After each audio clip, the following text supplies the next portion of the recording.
બગદાણાના બબાલમાં ગઈકાલે જયરાજ આહિર અને નવનીત બાલદિયા બંને પક્ષના વકીલોની દલીલ છે તે મહુવા કોર્ટમાં પૂર્ણ થઈ હતી અને આજે મહુવા કોર્ટ દ્વારા મહત્વનો ચુકાદો આપવામાં આવ્યો છે, જેમાં જયરાજ આહિરને શરતી જામીન આપવામાં આવ્યા છે। જે શરતી જામીન મુજબ હવે આ જે મામલો જોવા મળ્યો ગઈકાલે કોર્ટરૂમમાં શું થયું, હવે આગામી સમયમાં કોળી સમાજના જે આગેવાનો છે, લીગલ ટીમ છે તે શું કરવાની છે ને કોર્ટે જે ચુકાદો આપ્યો છે તેને લઈને કઈ રીતની તૈયારી હવે કોળી આગેવાનો બતાવી રહ્યા છે તે મામલે કોળી સમાજના એડવોકેટ અને આગેવાન ચેતન બારિયાનું નિવેદન સામે આવ્યું છે, જેમાં તેમણે અમારા વિવિધ પ્રશ્નો હતા તેને લઈને જવાબ આપ્યો છે। સાથે જ કોળી સમાજમાં ભવિષ્યમાં પ્રકારની ઘટના ન બને તે માટે કઈ રીતની કાર્યવાહી હવે કોળી આગેવાનો કરવાના છે તે પણ સાંભળો। આજે જયરાજ આહિરના જામીન મંજૂર થયા છે ને સતત આ કેસને લઈને જે લીગલ કમિટીના સભ્ય પણ રહ્યા છે કોળી સમાજના ચેતન બારિયા, તેમની સાથે આપણે સીધી વાતચીત કરીએ। ચેતનભાઈ, જે રીતે બગદાણાના કેસને લઈને 1 મહિના કરતા વધારે સમયથી ગુજરાતભરમાં ચર્ચા જાગી, વિવાદ થયો, જયરાજ આહિરની એસઆઈટીએ ધરપકડ કરી, કોળી સમાજે સંતુષ્ટ પણ માન્યું ને આજે 14 દિવસ બાદ તેમને જામીન મળ્યા છે કોર્ટમાંથી, શું કહેશો આ મામલે? જી ચોક્કસ, જે જામીન હતી જે જયરાજ આહિર દ્વારા અને અન્ય આરોપી દ્વારા પણ રાખવામાં આવી હતી, તો બચાવ પક્ષે પણ પોતાની દલીલ અને આર્ગ્યુમેન્ટ રજૂ કરી હતી અને જેમ ફરિયાદી તરફે પણ અમે હતા અને પીપી સાહેબ પણ હતા, તો બચાવ પક્ષે પણ અમે રજૂઆત કરી હતી અને અમે વાંધા અરજી પણ રાખી હતી કે કયા કયા બેઝ ઉપર એને જામીન ન મૂકવા જોઈએ। માન્ય હાઈકોર્ટ અને સુપ્રીમ કોર્ટના અમે જજમેન્ટ પણ આમાં મૂક્યા હતા, પણ કોર્ટ આપણે સર્વોપરી છે, કોર્ટને જે યોગ્ય લાગ્યું કડક શરતોના આધારિત આ લોકોને જામીન ઉપર મુક્ત કરવામાં આવ્યા છે। અચ્છા, આપ ગઈકાલે કોર્ટમાં હાજર રહ્યા હતા, તમારા પક્ષની શું દલીલ રહી ને સામે પક્ષે જે જયરાજ આહિરના વકીલ હતા તેમની શું દલીલ હતી?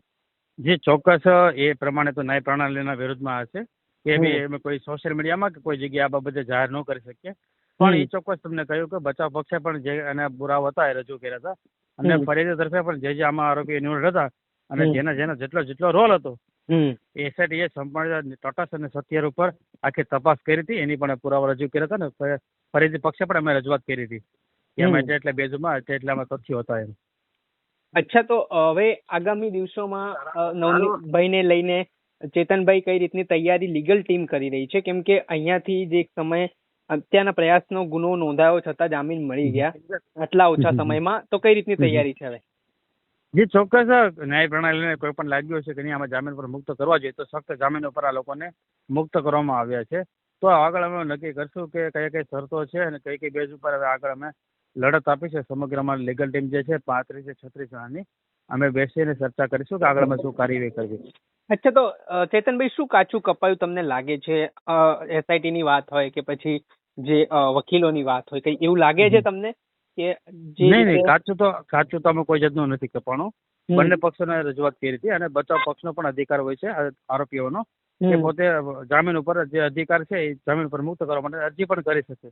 તો કંઈક ને કંઈક કોર્ટને પણ લાગ્યું છે જામીન પર છોડવા જોઈએ, ફક્ત જામીન ઉપર આ લોકોને જામીન પર મુક્ત કર્યા છે અને આગળ અમે જે કંઈ પણ કાર્યવાહી કરશું લીગલ ટીમની ચર્ચા કરીને અમે આગળ કાર્યવાહી કરીશું। અચ્છા, તો ચેતનભાઈ, અગાઉ જયારે આમ લોકો સામે પ્રથમ ફરિયાદ દાખલ થઈ હતી તેમાં અજાણ્યા નામનો ઉલ્લેખ કરવામાં આવ્યો, કોઈના નામ લખવામાં નહોતા આવ્યા, પછી ત્યારબાદ પાછળથી કલમ ઉમેરવામાં આવી, પાછળથી કામ લખવામાં આવ્યા, તો એના કારણે કદાચ આરોપીઓને ફાયદો થયો હોય આ મામલામાં? જી, એ તો ન્યાય પ્રણાલીનો સબ્જેક્ટ છે, તો બરાબર કે શરૂઆતમાં કાચું કાપ્યું હતું અને શરૂઆતમાં જે રીતે અજાણ્યું લખાતા પણ કોર્ટને પણ અમે ધ્યાન દોર્યું હતું કે એ બાબતે સંપૂર્ણ રીતે તપાસ કરી છે। હાલ હતા જે સેક્શન જે છે એ પ્રમાણે આખી સંપૂર્ણ કાર્યવાહી કરવામાં આવે છે। કોર્ટ પણ તમામ સામગ્રી જે છે એ પુરાવા અને તથ્ય ઉપર હોય છે, એના બેઝ ઉપર પણ નિવેદન આપે છે। એવું ન હોય કે ખોટું હોય એનો સાથ આપે, કોર્ટ માટે બધા સમાન એક સરખા હોય છે। એટલે ચોક્કસ આ લોકોને સખ્ત જામીનની શરતે જામીન પર મુક્ત કર્યા છે। અચ્છા, તો આમાં એસઆઈટી ને કોઈ અધિકારી ગઈકાલે આ દલીલ દરમિયાન હાજર રહ્યા હતા અને એમના તરફથી કોઈ વાંધો લેવામાં આવ્યો હતો કે નહીં? હા, ચોક્કસ કંઈક પણ જયારે જામીન અરજી કોઈ આરોપી મૂકે ને તો પોલીસ એફિડેવિટ પણ રજૂ કરવામાં આવે છે। તપાસ જે કંઈ પણ કરી છે તેને પુરાવા તથ્ય સાથે સબૂત સાથે રજૂઆત કરવામાં આવે છે અને ફરિયાદી પક્ષે ને આરોપી દર્શન પર સંપૂર્ણ રજૂઆત કરવામાં આવે છે। પછી ન્યાયપાલિકા નક્કી કરે છે કે અમે શું ચુકાદો આપવો એ। ને શરૂઆતના તબક્કે એવી પણ વાત હતી કે આરોપીઓની ઓળખ પરેડ નહોતી થઈ હતી, જ્યારે આરોપી કોઈ પણ હોય, નવનીત બાલદિયા જે આક્ષેપ કર્યા તે મુજબ જે પકડ્યા તેમની ઓળખ પરેડ થાત તો એક ઠોસ પુરાવો પણ ક્યાંક ને ક્યાંક મળ્યો હોત પોલીસને આ મામલે? હવે એ તો તપાસનો વિષય છે. એ તો વિડીયો વાયરલ છે એમાં તો ચોખ્ખા આરોપીના નામ સાથે ચહેરા ઉલ્લેખ થાય છે. એટલે એ તો તપાસનો વિષય છે. એ તો પોલીસ અધિકારી છે એ પ્રમાણે કાર્યવાહી કરશે. વળે પરંતુ એ પ્રમાણનો મુદ્દો છે. અચ્છા, તો એવી પણ વાત હતી કે જે શરૂઆતમાં કોળી સમાજના આગેવાનો ન્યાય માટે આગળ આવ્યા હતા, જે લડત ચલાવી, પછી એ વચ્ચેથી ગાયબ થઈ ગયા હતા, એ જોવા ના મળ્યા.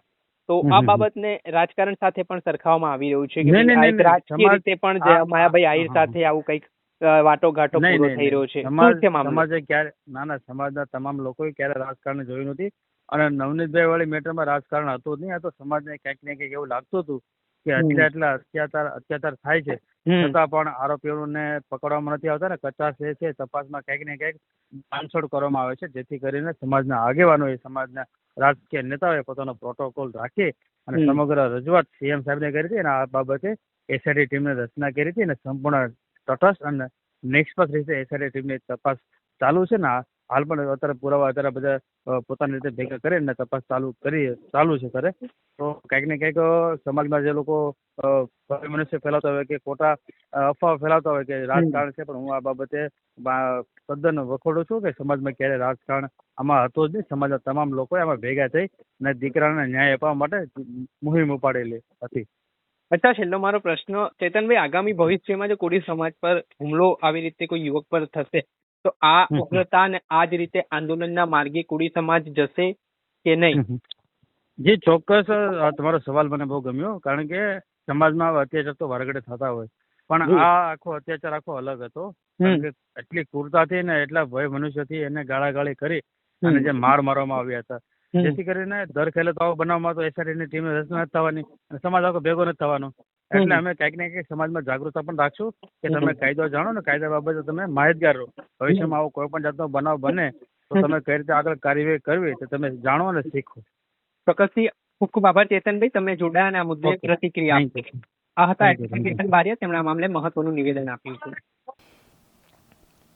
આપે સાંભળ્યા, આ હતા એડવોકેટ ચેતન બારિયા, જેઓ ગઈકાલે નવનીત બાલદિયાના કેસમાં જામીન અરજી થોડા દિવસ પહેલા જયરાજ આહિરે જે મૂકી હતી તે બાબતે બંને પક્ષો તરફથી સુનાવણી થઈ, દલીલો થઈને દલીલના અંતે મહુવા કોર્ટે આજે જયરાજ આહિરને જામીન આપ્યા છે અને અગાઉ પણ 8 આરોપીને જામીન આપ્યા હતા તેને એ શરત મુજબ જામીન આપવામાં આવ્યા છે. બાકીના 6 આરોપીઓને નવનીત બાલદિયા પર હુમલો કરનાર તમામ આરોપીઓ હવે જેલ મુક્ત થયા છે.